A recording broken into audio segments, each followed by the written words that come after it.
Welcome to Colonial Homestead. I am currently here in Ohio. Drove out this morning, left at 1 a.m. And drove about 10 hours to get out here. And I am really excited to show you this place. It is a store dedicated to the craft of hand tools. And oh, yeah, you're in it for a treat. So we're going to go inside here and take a look at it. It is owned by Dan, who is, yeah, he's a really cool guy with a lot of history. But inside the door, let me flip this around. Flip it around.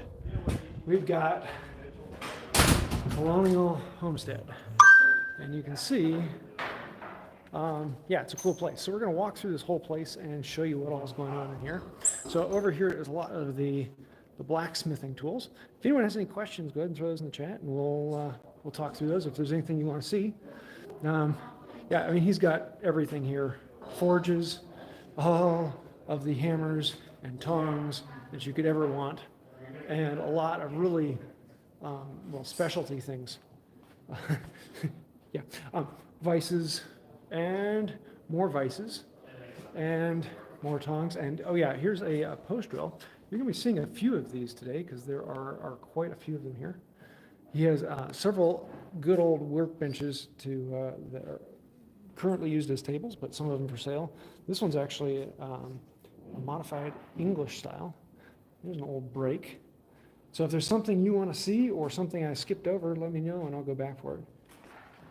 Oh yeah, these are, oh, what's the word I'm looking for? It's going to do everything. You run metal through here and it forms it and shapes it so you can put in the beads and kerf them. That's going to bug me. I'll check this piece out. That's beautiful. You may just answer, do they display or also sell? Everything you see here is for sale. Everything in the store is for sale. It is a store. Oh yeah, I'm going to be showing this in a little while. This is a timber framer's tool chest. And it is basically complete.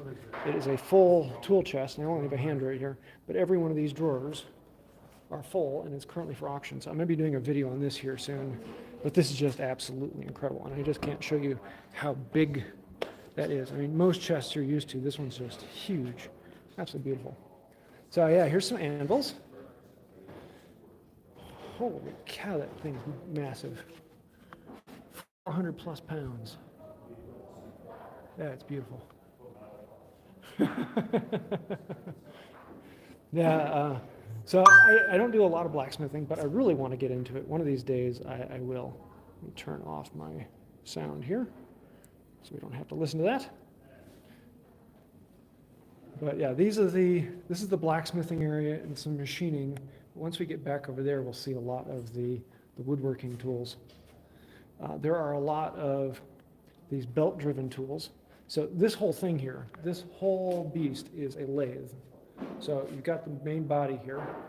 Here's the tail stock, and that's the head stock. And it would be run off of a belt. And it was very common to have the grinder on the back side of the head stock so you could sharpen your tools and then go right back into work. You may need an outdoor shop for blacksmithing. Yeah, actually, it's one of the things I want to do this summer is work on an outdoor shop. Oh, check out these old hinges. Those are beautiful. Forged machinist tool chests. And then dividers and calipers. And there's just thousands of everything. Combination squares, rulers and other measuring devices, flat surfaces. Oh yeah, these are sets of auger bits that are, yeah, no, we're doing most of my tool talks are around this time of day. But these, they list out all the sizes that come with them. They come in the bag, plus they all come with the file, 75 bucks. $50, $60, $40, and each one has a different collection in there. But then they come with the file for sharpening them. Those are really cool. So if you ever need a set of augers, that's beautiful. Rules, and then this whole bench, a lot of the tools are displayed on benches. So this is a Oh, come on. Shave horse, there's the word. I want to actually make one very similar to this year. That is a beautiful scrappa. That is solid oak. Look at that. Or is that ash? No, that's oak. That big, what, 3-inch by 12-inch by 10-foot long slab. So here he's got some forged holdfasts. And then these are all planes that have been completely restored, cleaned up, sharpened, and they are ready to go. So they're a little more expensive than you expect, but they are all sharpened and ready to go, and all fantastic users. Oop, did I miss a comment? Sorry. West Virginia. Well, take a look at the website, handtoolfinder.com. I've got a whole website dedicated to finding places like this. Post drill. Hi, I'm an hour away from there. My lumber supplier is actually near Millersburg. Yeah. Yeah, and then of course this is all on top of a woodworking bench. And check out this beauty on the wall here. This is a gorgeous, gorgeous post drill. So I hope the video quality is good on this. It looked like my upload speed was good enough for it. But let me know if there's any problems. How much is the drill? This one, this one's completely restored and is $425.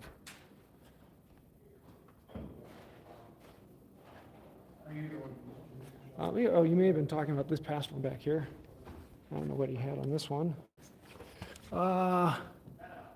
This one's $350 on this one, which is also restored, cleaned up, and ready to go. Oh, good. And check out this foot-powered lathe. Is this one? Oh, yeah, this one's backwards. Well, no, that's interesting. Does that make it a left-handed lathe? Because you work from this side, so the headstock is on the right and the tail is on the left. Either that or you would have your apprentice back here pumping and you'd be on the other side working it. But that's really cool. So you've got the stone flywheel here, saving some of the energy. And then it goes into the belt for the gear reduction up to the headstock, and you turn between centers.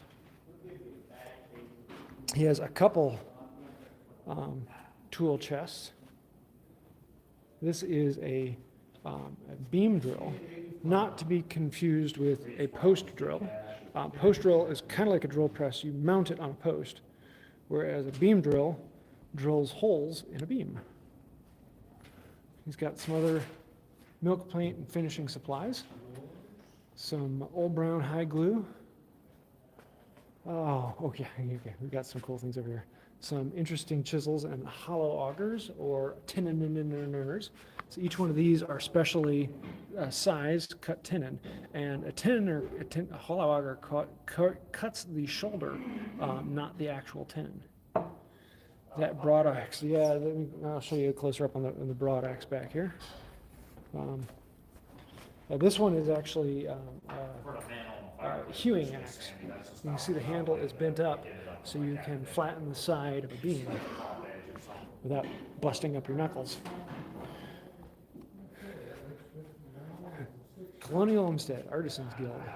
Yeah, he has a shop in back where they're going to be producing Windsor chair kits. I'll be showing that a little later. So these are crank handle chisels. These have been used by pattern makers. Here's a really cool carving set. Is that a carving? No, it's not a carving set. What is that? It's not leather working. That, oh, come on. What's the term on that? That's going to bug me. And here is a donkey ear. There we go. Or a, come on. Not Mortising board. Yeah, names. Why are names always so hard to remember? No, he does not sell online, but if you go on handtoolfinder.com, I have a whole list of online sellers. And so, yeah, there's some big jointers. Those are pretty. I've been wanting to get a small drill press like this. That's kind of cute. Here's a leather worker's bench. So this is the vise you put in there, and then down below, you can step on the pedal, and that closes the vise. Yeah, check out these tool chests. This is just seriously cool. So what does he have on this chest? 550. And then this whole cabinet. That's cool. And then here's another woodworking chest down below. Stitching pony. Yeah. Stitching pony. Leather vice stitching pony. There's a few terms. But the stitching pony is probably one of the more common ones. Any 604s? Oh yeah, we'll be getting back to some of the planes here in a little bit. I love how you justify your tool trips. Yes. Here's a bunch of Auger Bit sets. Okay, so I'm going to give a quick view of what we have coming up over here. So yeah, we have some tools to show off. And then there's even more way over there. So we're going to start back over here. And he's got some saws. And okay, brace yourself. Just hold on. This is going to be quite the, yeah, braces. Auger bits and sets. And then the whole ceiling is covered with tools as well. So let's come along here. Some Cooper's ads. Oh yeah, that's right. This whole table's Cooper's tools. So draw knives, the barrel hoop. Cooper's. These would be used for cleaning the top, so you'd have one hand inside pulling in line with the iron and one hand out here. This is a Cooper's plane. A lot of times you see it without the legs. It'll be flipped upside down on the bench, and so it's actually just like a regular plane, except for it's upside down. It's a much wider iron. This one's about 3 inches wide. They usually tend to be around 3 to 4 foot long, or longer, sometimes up to like 9 feet. But you run the work over the plane rather than running the plane over the work. These cut the groove inside the top of the barrel so that you can then put the lid down into the groove that these cut. So this would actually go upside down and run around the top of the barrel to put the groove in a certain distance in. And yeah, check out that compass plane. So all of these are coopering tools. Bunghole drills. And then we have egg beater hand drills. That's a nice collection. Oh, that is cute. Oh, that is cute. I like that one. That's pretty. Just had a few of those. The post drills are fairly common. Yeah, they are. If you know where you're looking for. Down here, he's got. Oh, come on. What's the term? That thing. Miter saw. There's the word. Brain stops working. So if you ever see a back saw like this, it's a long back saw with a tall plate, that's designed to work inside of a miter saw. How much is the egg beater drill? Well, I can show you some prices on them. Well, let's see. $20, $15, $35, $10, $25. So pretty affordable. $45. Ooh, that one's nice though. Depends on a lot of other collectability, how rare they are, how common they are. Some of the bigger ones that are much nicer like these are going to see a little more, $35.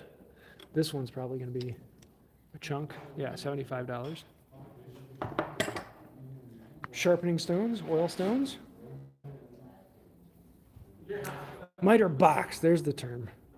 It is amazing how much I just completely brain drop terms. Check out this beast. That is really cool.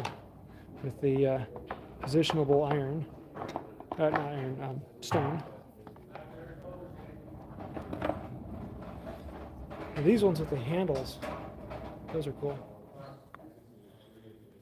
Are the bits in the drill handle? Some of them do. Some of them, like this one, if I had another hand, oh no, that was just planed. Let me see, or this one will have an opening, but I doubt it has bits. No, it's empty. So a lot of them have the old head. It's really hard to do one-handed. There we go. I bet,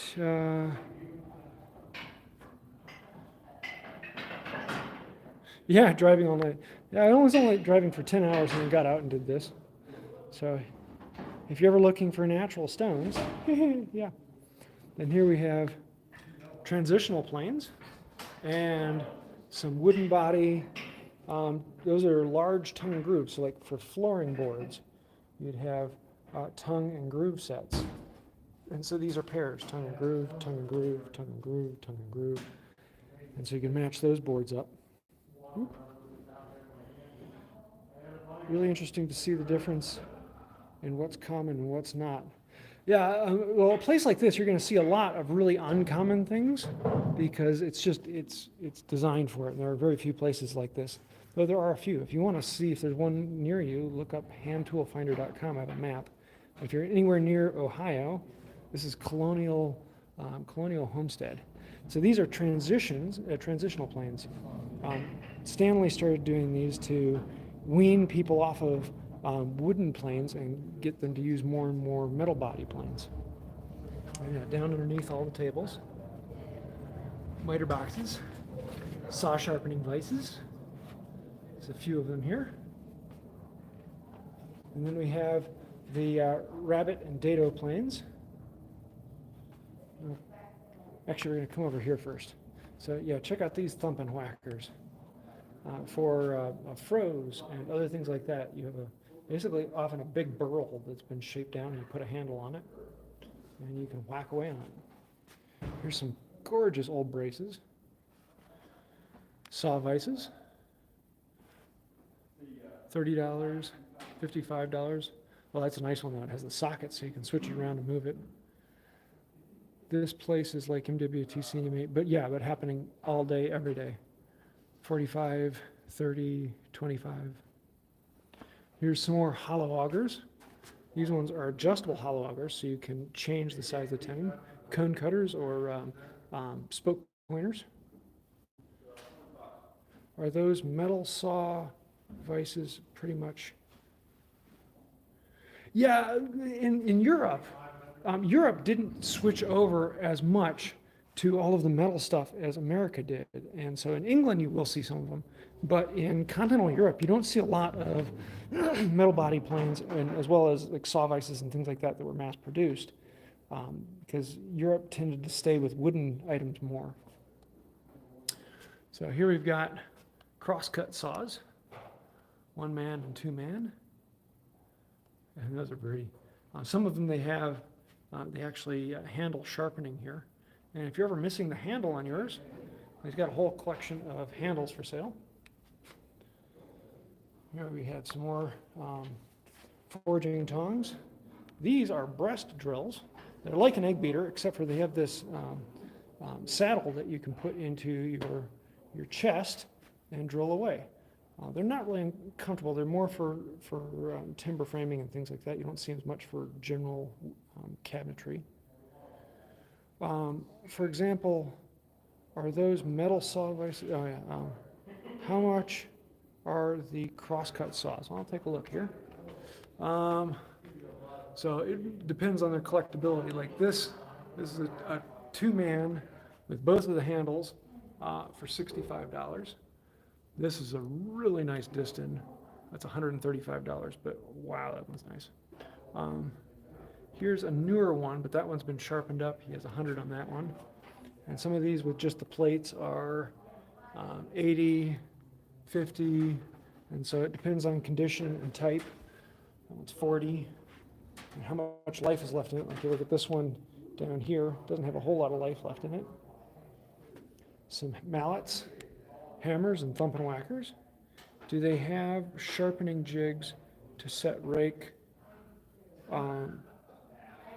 No, actually, sharpening jigs are kind of a new thing. It used to be you just set it and go. You didn't, yeah, jigs weren't as common. So they did exist, but they were usually user made. Here's a bunch of plow planes. Do you see infamous Stanley #1? I haven't seen Stanley #1 yet, but I haven't looked. I would be surprised if he doesn't. But most of these are plow planes. Let's see what we got down here. Every now and then you're going to come across these. These are flooring saws. So you can actually cut out a section in the middle. They look a lot like some of the bone saws. Check out these little panel saws with tiny, tiny teeth. I mean, these got to be like completely out of focus. Let me see if I can get this to focus. No, I can't get this to focus, can I? Focus! It's not going to let me. Yeah, tiny teeth. They're like 20 ppi on this panel saw. Here we have, these are cool. The Stanley 41 and 48. It is a tongue and groove plane, so you can actually swing that fence around from one side to the other. And in one orientation it does the tongue, you swing it around, and the other one it does the groove. So you get one plane that does both.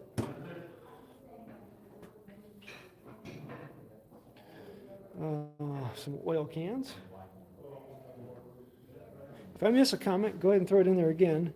I don't get to scroll through it. Once they disappear, they disappear. Here's some other saws and handles. And he had a box around here of just the nuts. And he's got these that are good quality, reputable saws. They just need a bit of work. They're usually just not terribly clean. And they range anywhere from a few dollars to 40 or so. And then these saws here are nice saws, pretty well cleaned. They just need a touch up. And most of these are 45, 50, 50, 45. And then he's got these ones up here that he has had sharpened, and they are in immaculate shape. I mean, look at this beast here. This is just absolutely gorgeous. Tote on this is incredible. But yeah, it's 95 bucks. So it's actually a really good price for one that's sharpened, ready to go. 125 for back saws. Let's see what we have here. 120, 145, 80. Some spoke shaves. Bevel gauges. More spoke shaves. Bow saws. There's quite a few bow saws around here. And then I look up on the ceiling and there's lots of bow saws and buck saws. Continental joinery saws. And then he's got more up top here. So there's a lot of tools for sale. It's kind of a happy place. And felling axes.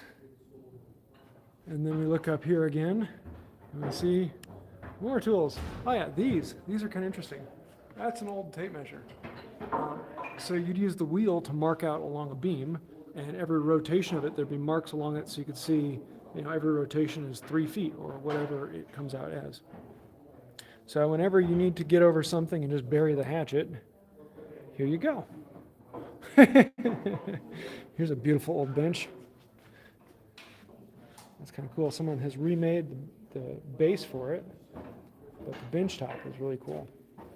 And now I need to know what this is. I do not know. I'm going to have to ask on that. What does he have here? Setter. A setter? Huh. I'm going to have to look up what those are. I don't know. I always love finding out new things, and you never know what you're going to come across. There's just always some interesting and weird items that come up, and there's a lot of really interesting things on this bench. I'm going to have to come back to this bench. Well, what is that? Here's a standard taper reamer. Really cool. Let's work our way around this way. Here are some more axes, handles, hewing axes. Here we've got chisels. Back when Marples made plastic handled chisels that were actually nice. Collections of axe heads, file handles, and files, of course. File that away. And then we have, this is a file holder. You can see the file in there. You see these became very common in automotive work, but they did have certain uses in woodworking. And then these ones are for horseshoes, actually, for the hoofs. for cleaning up the hoof before fitting the horseshoe on there. Okay. Oh yeah, here's the shop. And I'm going to be doing a video here because he's actually making kits for Windsor chairs. Here, like that. And so I'm going to be getting a kit and having some fun. So a lot of people have been asking me to make a Windsor chair. Yeah, I'll do it with a kit, okay? Some more axes. Ah. And then we've got, oh yeah, here's everyone's favorites. Router planes. So let's see, what do we have? 150, that one's got everything. 130, 125, 145, 135, 65, missing iron. Oh, this is a recast. So a lot of times, farmer would borrow someone's and cast it. That one's out of aluminum. That feels cute. Old woman's tooth. Let me come down here in the middle because there's a lot of really cool things here that we're going to go through, including that beast there. We'll get there in a minute. Here are thread boxes. So you put the iron in here and you can turn down and create a screw. Some of these you have sets for the tap and die, and usually they'd be made together. You'd start by making the tap, and with the tap, then you would make your thread cutting box to make your jig on it. I want to get some cutters and find a good source for getting cutters so I can show a video of doing that. All sorts of really cool things. These are the places you come and dig through and you never know what you're going to find. Here's some marking gauges.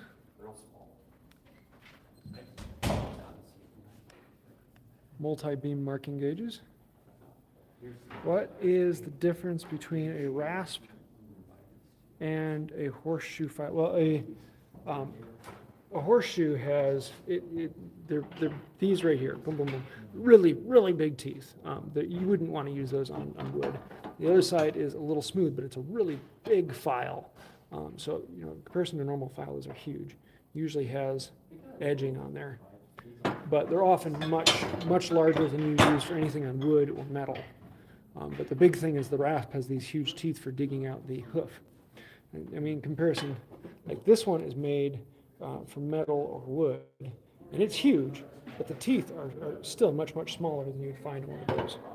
So that's the big difference. And then of course there's more. Let's see, what do we have in here? Oh wow, a little bit of this, a little bit of that. Chisels, these are all mostly turning tools. Tape measures and folding rules. Here's carving chisels. Check this out. Whole pile of carving chisels, all individually marked for $10, $20, $15, $20, $25, $13, $25, $20. You can find the exact one you want. And really cool.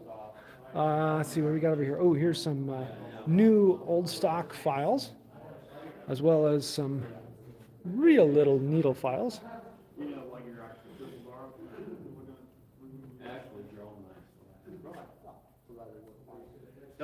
Yeah, usually when you come to a store, you're paying not only for the tool, but you're paying for the finder's fee. If you go and buy things at other places, antique stores and other antique stores, you're often going to be spending a bit more. But like garage sales, you're going to find cheaper prices, but you have to spend a lot more time finding them. Okay, here we've got planes. So down here are some number 4s and likes. 45, 40, 50, 35, 30, 55, 50. And then we got number 5s, 50, 45, 45, 35, 75. Oh, it's a nice one. It's good and clean. Oh, these are fences that you can lock onto the side of the plane, and so you can use it as a guide if you need a specific angle. So that these side things actually clamp onto the sidewall of the plane. And then here we got block planes, a couple squirrel tails. Squirrel tails are the ones with the tail off the back. Thumb blocks. So these are all 10, 15, 30, 30, 20, 15, 30, 60. Oh no, 6D. And then this one's kind of cool. This one has the iron you can flip around. So you can have the bull nose, or you can have it in the middle here, and have it like a normal block plane. Come around the other side. Oh, check this out. This is a beam drill. But this would be set up for a belt.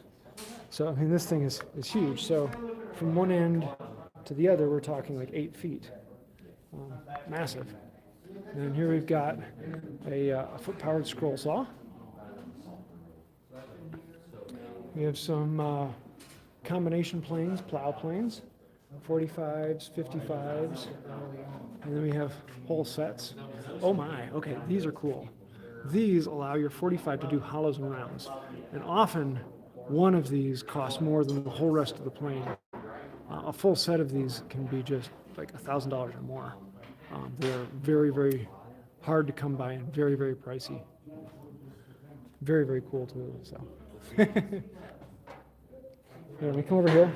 So, if you're ever looking for a post drill, yeah, here's a few post drills, and they keep on going on down underneath the bench. So there's quite the collection of them. Here we have compass planes, 130, 100, 170. Some of those get really cool. Ooh, okay, these are cool. This is a block plane, but it has this whole side is actually removable, so you can turn it into a skewed rabbit block plane, or you can put it back on and still have the stability of it. So they're usually pretty pricey. 115. I have one, but I'm missing the side plate, and a lot of them are missing this side plate. I've been wanting to clean it up, but haven't yet. Shoulder planes. How much was the set of rounds? On this one, he has the 45 here with this set, which is about a quarter of them, and then the matching cutters. He has $500 on that, which is actually a little bit less than I'd be expecting. But to give you an idea, full set, 45 for $250. I don't see the tag on that one. 180, 250, and then for the individuals, 135, 170, 30. Why is that one 235? Must be something collectible on that. And then others down here. Ooh. Oh, party. This is one I've been wanting to get. It's 65, or is it 69? 46. I think there's a 6 in there. It's a skewed combination plane. So the irons go in skew. I've been wanting to get one of those for a few years. Just haven't gotten one. What does he have on this one? $150. That's about the going rate. Not bad. Are you taking that home? Yeah. All right, let's come on back over here. We got some plumb bobs, squares. Ooh, I stood up too fast. We have letter and number punches. Several collections of them. We saw the router planes earlier. Cabinet scrapers.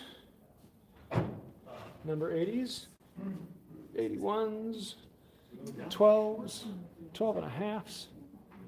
Those are pretty. Here, come back around over here since I got people on that side. So here we've got T-handle augers. And then we have beam drills. And all along the bottom here, those are all beam drills. And we got levels. Just make sure that table stays on level. Oh, check out that beast. That's an auger. Adds that to the shopping list. Draw knives. Some big beefy draw knives.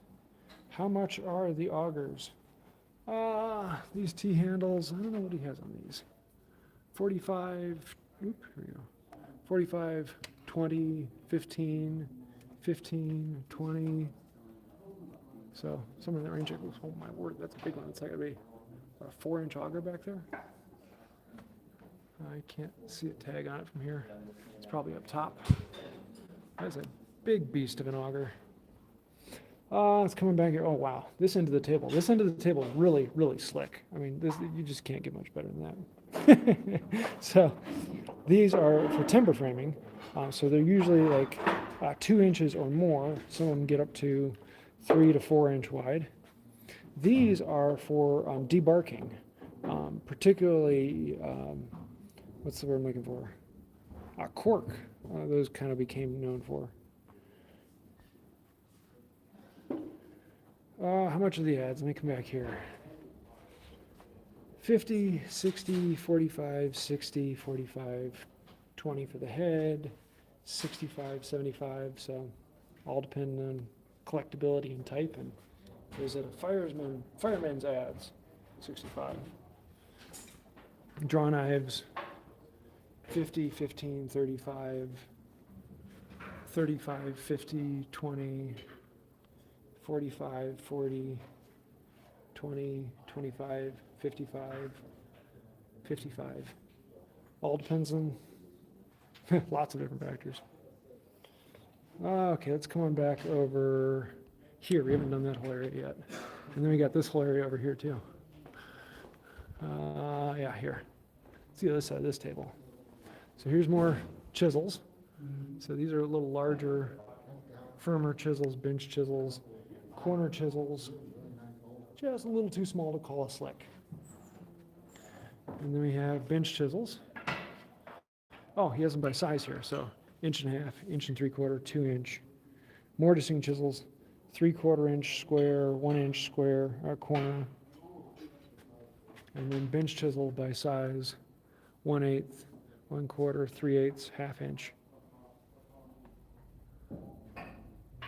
And these are 20, 10, 25, 25, 30, 40, 25, 30. Well, those are bigger ones. Those are mortising chisels. 15, 15, 10, 15, 15. And come on over to this side, and we can start getting bigger ones. Oh, these are, oh, come on, brain. Roughing. Scrub, there's the word. Oh my. And these have gone crazy expensive in the last few years. 115, that's an early model. So 215, it's got collectability in it. Ooh, that one, oh, okay, this one's a hard one to find. This is a Sargent, but it's much wider mouth. This one is actually pretty rare. 450 bucks.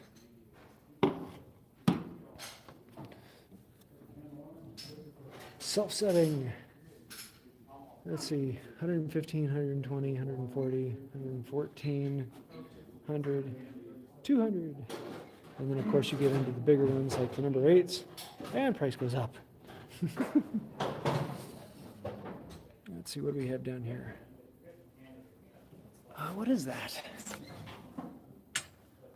I don't know what that is.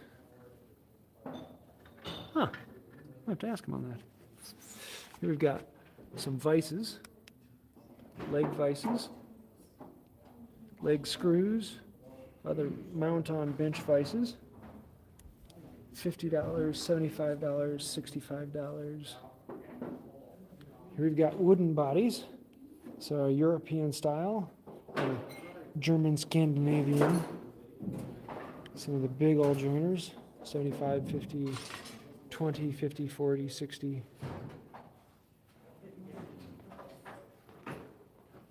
And then, ooh, here we got molding planes. Yes. Yeah, that's a deep rabbit hole. When someone asks me, what molding plane do I need? I ask them, what project are you making? You know, pick the one you need for the project. And these go, 50, 30, 15, 10. It all comes down to condition, type. Does it have boxing in there? This little piece here is a really, really hard wood called boxwood. They're durable, so they put those in the small points where they can rub off easily. Some of them are in sets and pairs, such as the tongue and grooves over there. Most molding planes are individual, and you'd have your set that you used commonly. Back over here for mortising chisels. 1/4 inch, 3/4, 1/2 inch, 3/8, 1/2 inch, 1 inch, 1 inch, 1 inch. If anyone has questions or something you want me to see, go back and look at it. No, I don't think that thing is for bending metal. I mean, it looks like, but I don't know what, maybe it is. Maybe it's for like a spool. Because this will crimp down on it. And that would turn around. It's for like winding something up. I don't know. I don't know. That one bugs me. Roll sheet metal? It would be some really small sheet metal because I mean this closes down on it. It goes pretty tight on this pin. But I don't know. It's one of the fun things about coming to places like this is later on I can go back through and ask questions and you can learn an incredible amount of the history. Another leather vise, stitching pony. You can step on the rod down here and it pulls that vise tight.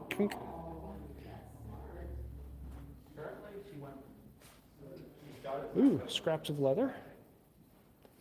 And here we have Yankee drills, tools in boxes of all kinds. A lot of them with original tags on. Woo-hoo. So, inbox number 4, 120. Stanley number 3. Oh, 3 corrugated in the box. Wow, that's nice. Here we've got leather working tools. So, knives and cutters, punches, the cutters. I used to do a good bit of leather working. I haven't done much in the past few years. More stitching vices. More leather down here. Let's see what we have over here. Muzzle loading. Oh yes, that's right. He has some muzzle loaders here. Old school muzzle loaders. So yeah, there's the walkthrough. Can you open up a few of these so I can show this live? So I want to show you guys this thing because this is a timber framing chest, and this thing is just, I mean, it's massive. Okay, so 4 foot by almost 2.5. I'm almost 3. But this thing is just absolutely gorgeous. And in here, every one of these cabinets has the timber framing tools of the trade. So individual slots for all of the auger bits so they're not just rolling around, banging into things. The file to adjust them all. Carving chisels, carving gouges, and then extra things, calipers. And this is currently for auction right now. So the going price, the current auction bid is $5,000, and you've got 2 more weeks. So April 23rd at noon, this closes. So if you're interested, you have to call, let me come back down, call Colonial Homestead, and he can put that in. Leather mallet, rawhide, draw knife, there's the term. Spoke shave, saw set, chalk for your chalk line. So you'd actually run that chalk over the line. And then we have pig stickers and mortise chisels. Check out the size of some of these. That's a 3/4 inch mortising chisel. Big screwdrivers, spoke shave, just beautiful. And then we've got some seriously slick tools. I'm going to be doing a whole video on this chest here, but check out this with that tiger maple in there. And down in here, corner chisels and spoke shaves, cone cutter or spoke pointer. And then down at the bottom, you've got a cover here. Oh, this is cute. This is a fro. A tiny little fro, isn't that cute? Jack plane, and then a couple of the molding planes, there's the term. There's a window. What is that big one with the handle? Oh, it's a cove.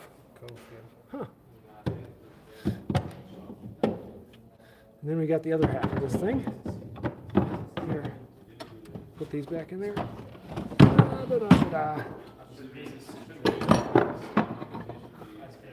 So if there's something you want to go back and listen to this, I'm probably going to wrap up the live. But if there's something you want me to go back and see, let me know. Oh, running into something. Oh, the handle there. Nope.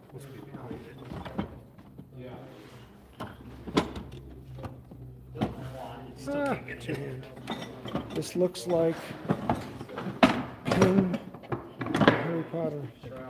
One Moody. Yes. There it goes.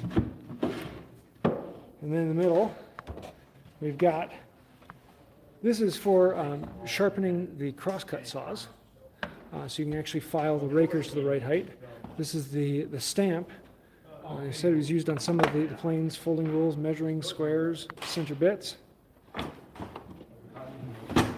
Some of these saws, and some of those are really beautiful. Little back saws. You wouldn't think of a timber framing needing something like this, but there's a lot of detailed joinery. Oh, that's a cool. Come on, show it there. Oh, that's pretty. And this one's a lot deeper. You got your level in there. Sorry, keep moving that down. We got marking gauges, bevel gauges, a couple more augers, hammers. Neat little tiny axe handle. Oh, that's cute.